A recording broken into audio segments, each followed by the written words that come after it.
سلام دوستان عزیزم، امشب اومدیم به میدون انقلاب اصفهان. اون دست خیابونم 33 پل زیبا بود که 33 تا حجره سنگیش توی شب نورانی شده. امشب میخوایم پاساژ گردی کنیم و قرار 2 جا سر بزنیم. اولیش همین بازار سپاهان هست، دومیش هم مرکز تجاری شهر هست که در خیابون چهارباغ قرار داره. راستی یادم رفت بگم، من نیلوفرم و خوش اومدید به چنل من. خب بازار سپاهان قدیمی‌ها خیلی باش خاطره دارن. همیشه مامان خودم تعریف میکنه که زمان دانشجوییش میومده اینجا و کلی خرید میکرده. مانتوهای دانشجویی، کیف، کفش و خیلی هم میگه شلوغ بوده. برخلاف الان که پرنده هم پر نمیزنه و خیلی خلوته. بیرون از بازار یعنی توی خیابون خیلی شلوغه، مردم اومدن به خیابون ولی نیومدن داخل پاساژ و مثل سابق نمیان برای خرید و همین شده که بازار خیلی خلوته. امیدوارم که رزق و روزی و کسب و کار مغازه‌دارهای ایران و مردم ایران روز به روز بهتر بشه و شرایطشون این نباشه که داریم میبینیم. این بازار طبقه پایینش مردونه فروشیه و طبقه بالاش هم زنونه فروشیه و بیشتر مغازه هاش هم توی کار لباس مجلسی و رسمی هستن. یه دور داخل طبقه مردونه فروشی بزنیم و بعدش بریم قسمت زنونه فروشی رو ببینیم که کمی هم شلوغ تره. دوستای عزیزم، این ویدیو رو اگر دوست داشتید حتما لایک بکنید که به من کلی انرژی میدید و خیلی دوستتون دارم. مراقب خوبیاتون باشید.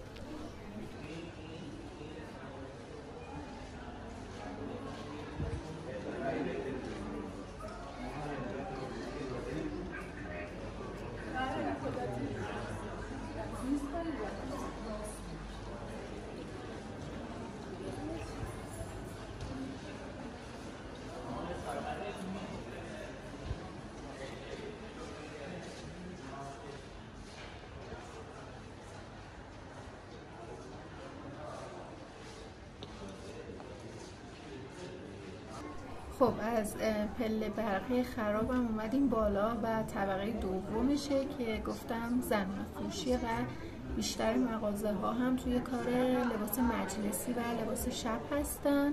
خیلی هم میپرسن که آقا اصفهان کجا رو پیشنهاد میدی برای خرید لباس مجلسی؟ اینجا پاساژ سپاهان میتونه یکی از مکانهای مورد نظر باشه اگر که جنسا و طرح‌هاش و مدل‌هاش رو بپسندید. اینجا مغازه‌های زیادی لباس شب و مجلسی رو دارن.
خب رسیدیم به منطقه دوم که قرار بود سر بزنیم.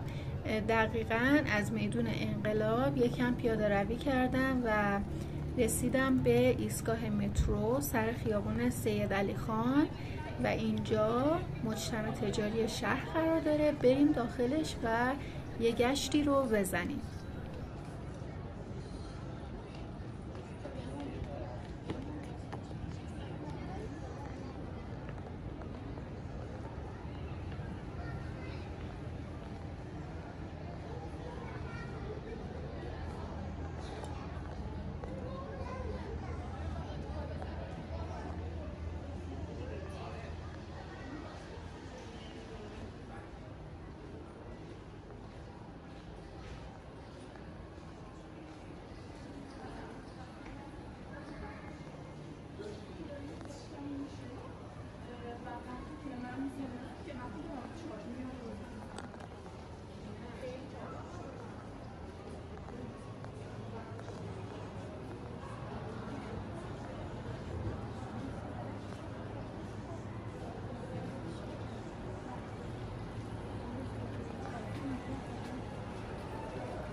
شهرام بیا تمام شد.